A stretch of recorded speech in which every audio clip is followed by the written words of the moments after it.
Student, आज हम लोग डीएनए रेप्लिकेशन के बारे में पढ़ेंगे। DNA replication in prokaryote. Prokaryotic cell जो होते हैं उनमें डीएनए रेप्लिकेशन कैसे होता है। सबसे पहले हम लोग डीएनए रेप्लिकेशन का मतलब समझ लेते हैं। What is DNA replication? तो डीएनए रेप्लिकेशन में हम लोग रेप्लिकेशन वर्ड का मतलब समझे। रेप्लिकेशन वर्ड जो है रेपेलिका वर्ड से मिलके बना है। रेपेलिका मतलब क्या होता है? कॉपी बनाना। तो हम लोग डीएनए रेप्लिकेशन, रेप्लिकेशन वर्ड किससे मिलके बना है? रेपेलिका। रेपेलिका का मतलब क्या होता है? कॉपी बनाना।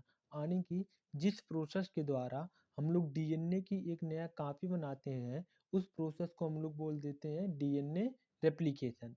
अब डीएनए की कॉपी बनाएंगे तो क्या करें? डीएनए से ही तो डीएनए बना रहेंगे। तो ये भी बोल सकते हैं जिस प्रोसेस के द्वारा हम लोग डीएनए से डीएनए बनाते हैं, उस प्रोसेस को हम लोग डीएनए रेप्लिकेशन बोल देते हैं। जब डीएनए से डीएनए बनाएंगे तो यानी कि डीएनए का अमाउंट को हम लोग क्या वो कर रहे हैं? डबल कर रहे हैं। तो आप इसको ये भी बोल सकते हैं कि जिस प्रोसेस के द्वारा हम लोग डीएनए के अमाउंट को डबल करते हैं, उस प्रोसेस को डीएनए रेप्लिकेशन बोल देते हैं।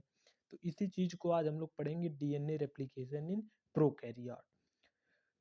तो डीएनए रेप्लिकेशन इन प्रोकैरियोट, तो हम लोग रेप्लिकेशन का मतलब समझ गए। जिस प्रोसेस के द्वारा हम लोग डीएनए से डीएनए का फॉर्मेशन करते हैं उसको हम लोग रेप्लिकेशन बोल देते हैं। अब प्रोकैरियोट में डीएनए रेप्लिकेशन होता कहाँ है? इसका साइट कहाँ है? हम लोग जैसे जानते हैं कि जो हमारा यूकैरियोटिक सेल होता है उसमें डीएनए जो होता है न्यूक्लियस के अंदर पाया जाता है। इसी न्यूक्लियस में हमारा डीएनए रेप्लिकेशन होता है। लेकिन प्रोकैरियोटिक सेल में तो न्यूक्लियस पाया ही नहीं जाता है, तो वहाँ पे डीएनए रेप्लिकेशन कहाँ होता है? तो प्रोकैरियोटिक सेल में जो डीएनए रेप्लिकेशन होता है वह हमारा साइटोप्लाज्म में होता है। अब हमारा आपसे एक क्वेश्चन है कि डीएनए रेप्लिकेशन आखिर होता ही क्यों है? क्यों एक सेल के अंदर जो डीएनए आराम से अपना मस्त पड़ा हुआ है उसको डिवाइड करने की ज़रूरत है? क्यों इतना सारा झंझट करना है कि चलो अपने आप को डिवाइड किया जाए? Why DNA replication? DNA replication की ज़रूरत ही क्यों है? तो हम लोग जानते हैं कि जो हमारा एक सेल होता है वह डिवीजन के अंदर जाता है। जब डिवाइड करता है तो दो सेल बनाता है। तो जो सेल डिवीजन के अंदर जाते हैं उनको हम लोग पेरेंटल सेल बोल देते हैं, और जो दो नए सेल बने रहते हैं उनको हम लोग डॉटर सेल बोल देते हैं। तो जो यहाँ पे हमारा क्या हुआ, दो डॉटर सेल बन रहे हैं और यहाँ पे एक पेरेंटल सेल है। अब पेरेंटल सेल से हमारा क्या होगा, जो भी कंटेंट होगा वो सब डॉटर सेल में आएगा।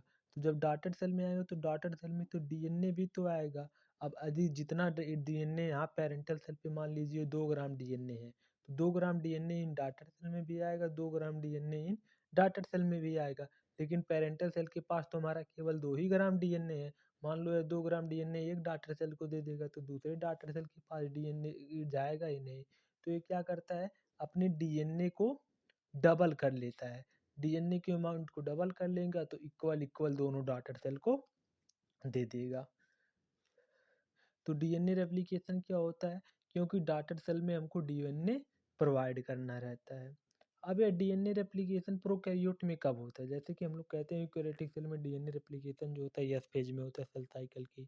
तो प्रोकैरियोट में डीएनए रेप्लिकेशन कब होता है? अब कई सारे बच्चे कह देंगे जब यूकेरियोटिक सेल में डीएनए रेप्लिकेशन एस फेज में होता है तो प्रोकैरियोटिक सेल में भी डीएनए रेप्लिकेशन हमारा एस फेज में होता है। लेकिन क्या आप जानते हैं कि जो हमारा प्रोकैरियोटिक सेल होते हैं उनमें सेल साइकिल जैसी कोई भी चीज़ नहीं होती। मतलब उसमें G one phase, S phase, M phase जैसी कोई भी चीज़ें नहीं होती है। उनमें सेल साइकिल नहीं होता है। सेल साइकिल केवल यूकैरियोटिक सेल में होता है। जब सेल साइकिल उसमें एब्सेंट है तो डीएनए रेप्लिकेशन कब होगा? क्योंकि डीएनए रेप्लिकेशन यूकैरियोटिक में तो एस फेज में होता है। तो डीएनए रेप्लिकेशन प्रोकैरियोट में बाइनरी फिजन के पहले होता है। हम लोग जानते हैं कि जो प्रोकैरियोटिक सेल होते हैं वह बाइनरी फिजन के द्वारा डिवाइड करते हैं। तो जब उनको बाइनरी फिजन के अंदर जाना होता है तो उससे जस्ट पहले उनका डीएनए रेप्लिकेट होता है। तो पीरियर टू बाइनरी फिजन उनका डीएनए रेप्लिकेशन होता है। अब डीएनए रेप्लिकेशन हो रहा है, आप इस चीज़ को ये भी समझ सकते, इस तरीके से भी समझ सकते हैं वाई डीएनए रेप्लिकेशन, मतलब प्रोकैरियोटिक सेल में किसी भी सेल में डीएनए रेप्लिकेशन क्या होता है। मान लीजिए घर में आपके पापा है। अब यदि आपसे पूछे कि आपके पापा क्यों कमाते हैं, पापा आपके इसलिए नहीं कमाते हैं कि आपकी फ़ीस जमा हो सके, आपकी सभी ज़रूरतों को पूरा कर सकें, आपके घर की सभी ज़रूरतों को पूरा कर सकें, इसीलिए तो पापा कमाते हैं। तो जिस तरह पापा आपकी ज़रूरतों के लिए, घर की ज़रूरतों के लिए, पूरी फैमिली की देखभाल के लिए कमाते हैं, उसी तरह जो एक सेल के अंदर डीएनए होता है, वह अपने डॉटर सेल में डीएनए को प्रोवाइड करने के लिए, डीएनए को देने के लिए डीएनए रेप्लिकेशन के अंदर जाता है, मतलब अपने अमाउंट को डबल करता है। अब डीएनए रेप्लिकेशन कैसे होता है? ऐसा तो है नहीं कि मान लीजिए कोई एक सेल है, अब उसको डिवाइड करना है तो लिख दिया अपने अमाउंट को, अपने अंदर जो डीएनए रखा है उसको डबल कर लिया। ऐसे तो है नहीं, पापा हैं, आप माँगे 10,000 रुपए तो पापा गए तुरंत 10,000 रुपए ला दे दिए। और कुछ काम करते होंगे तभी ना लाके आपको देते होंगे। मान लीजिए आपको घर से स्कूल जाना है, तो घर से स्कूल जाने के लिए तो आप पहले रेडी होते होंगे, फिर रास्ते में आते होंगे, फिर रास्ते में आने के बाद फिर आपका स्कूल पड़ता होगा। तब ना आते इतने सारे प्रोसेस को आप कवर करते हैं, तब आके स्कूल पे पहुँचते हैं, रेडी होते होंगे, फिर बाइक से, ऑटो से जिससे भी आप आते होंगे उस मीडियम की आपको ज़रूरत पड़ती होगी, फिर रास्ते के द्वारा कवर करते हुए आप कॉलेज पे आते होंगे या स्कूल पे पहुँचते होंगे। तो उसी तरह हमारा जो डीएनए रेप्लिकेशन होता है, डीएनए होता है, वह डायरेक्टली ऐसे नहीं होता कि जब मन करिए तब अपने आप को डिवाइड कर लिया, हम पहले 2 ग्राम थे अब 4 ग्राम हो गया। इसको 2 ग्राम से 4 ग्राम में कन्वर्ट करने के लिए बहुत सारे मीडियम की आवश्यकता होती है। जिस तरह से आपको सुबह उठ रहे हैं, फिर फ्रेश हो रहे हैं, फिर बाइक या ऑटो जिस भी मीडियम से आप स्कूल आते हैं उनकी ज़रूरत पड़ रही है, उसी तरह डीएनए को अपने अमाउंट को डबल करने के लिए बहुत सारे मीडियम की आवश्यकता होती है। वह मीडियम हमारे क्या होते हैं? वो एंजाइम होते हैं, प्रोटीन होते हैं। अब ऐसे कौन-कौन से प्रोटीन या एंजाइम होते हैं जिनकी हमको आवश्यकता होती है डीएनए रेप्लिकेशन में? वो हम एक सीक्वेंस में यहाँ पे लिख रहे हैं, जिस मैनर में रिक्वायर होता है उनका उसी मैनर में मैं लिख रहा हूँ। पहला हमारा जो होता है वह इनिशिएटर प्रोटीन होता है। इनिशिएटर प्रोटीन मतलब जो डीएनए रेप्लिकेशन इनिशिएट करता है, इसको हम लोग डीएनए ए भी बोल देते हैं। दूसरा हमारा हेलिकेज एंजाइम होता है। हेलिकेज एंजाइम का जो स्ट्रक्चर होता है हेक्सामेरिक रिंग शेप होता है, मतलब 6 रिंग मिलके एक स्ट्रक्चर का फॉर्मेशन करते हैं, जिसको हम लोग हेलिकेज बोलते हैं। हेक्सामेरिक होता है रिंग शेप, हेक्सामेरिक रिंग शेप का होता है। इसको हम लोग डीएनए भी बोल देते हैं। फिर तीसरा हमारा जो होता है हेलिकेज लोडर होता है, जो हेलिकेज को लाने का काम करता है, इसको हम लोग डीएनए सी भी बोल देते हैं। फिर चौथा जो हमारा होता है एसएसबी होता है, सिंगल स्टैंड बाइंडिंग प्रोटीन। ये डीएनए को सिंगल स्टैंड में कन्वर्ट करने के लिए होता है। पांचवा जो हमारा होता है वह टोपोआइसोमरेज होता है।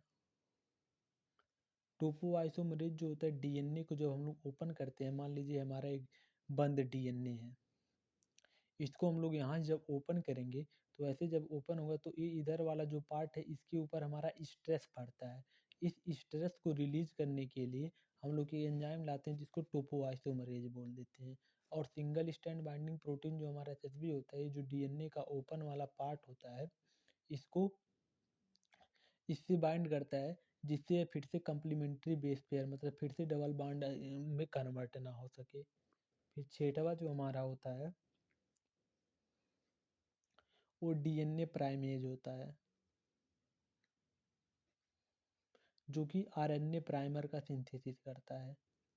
आरएनए प्राइमर के बिना डीएनए रेप्लिकेशन नहीं हो सकता है, क्योंकि ये 3 प्राइम ओएच एंड प्रोवाइड करता है। फिर सातवां हमारा जो होता है डीएनए पॉलीमरेज होता है। डीएनए पॉलीमरेज जो होता है न्यूक्लियोटाइड को जोड़ता है, मतलब पॉलीमराइजेशन कराता है डीएनए का। फिर आठवां जो होता है हमारा टस प्रोटीन होता है, टर्मिनेशन यूटिलाइजिंग सीक्वेंस। यह जो होता है डीएनए रेप्लिकेशन जब हो गया तो उसका टर्मिनेशन कराने मतलब स्टॉप करने में हेल्प करता है। इतने सारे प्रोटीन हमारे डीएनए रेप्लिकेशन में रिक्वायर होती हैं, या एंजाइम आप बोल लो। अब डीएनए रेप्लिकेशन जो होता है हमारा एक स्टेप वाइज प्रोसेस होता है। जैसे आप घर पहले तैयार हो रहे हैं, फिर रास्ते में आ रहे हैं, फिर जाके कॉलेज पहुँच रहे हैं। तो आप 3 स्टेप में घर से अपने कॉलेज पहुँच रहे हैं कि नहीं पहुँच रहे हैं। तो उसी तरह जो हमारा डीएनए रेप्लिकेशन होता है, वह 3 स्टेप में होता है। पहला इनिशिएशन होता है, इनिशिएशन मतलब डीएनए रेप्लिकेशन होना स्टार्ट होता है। दूसरा इलॉन्गेशन होता है, मतलब ऐसे चेन में न्यूक्लियोटाइड जुड़ते जाता है, पॉलीमराइज़ेशन डीएनए रेप्लिकेशन बढ़ते जाता है। और तीसरा हमारा टर्मिनेशन होता है। अब कॉलेज पे आप पहुँच गए तो जो भी आपको कॉलेज पे करने आएँगे वो काम करेंगे। अब टर्मिनेशन हमारा तीसरा स्टेप होता है। जब डीएनए रेप्लिकेशन हमारा हो गया तो डीएनए रेप्लिकेशन बंद होगा, मतलब स्टॉप होगा, तो उस स्टेप को हम लोग टर्मिनेशन बोल देते हैं। आप कॉलेज पे पहुँच गए, अब आप कॉलेज पे जो भी काम करने आएँगे पढ़ने करेंगे, कुछ वगैरह काम करने आएँगे दूसरा तो वो भी करेंगे, जो भी करना होगा आप करेंगे। अब अगले वीडियो में हम लोग पढ़ेंगे कि डीएनए का इनिशिएशन कैसे होता है, इलॉन्गेशन कैसे होता है, टर्मिनेशन कैसे होता है।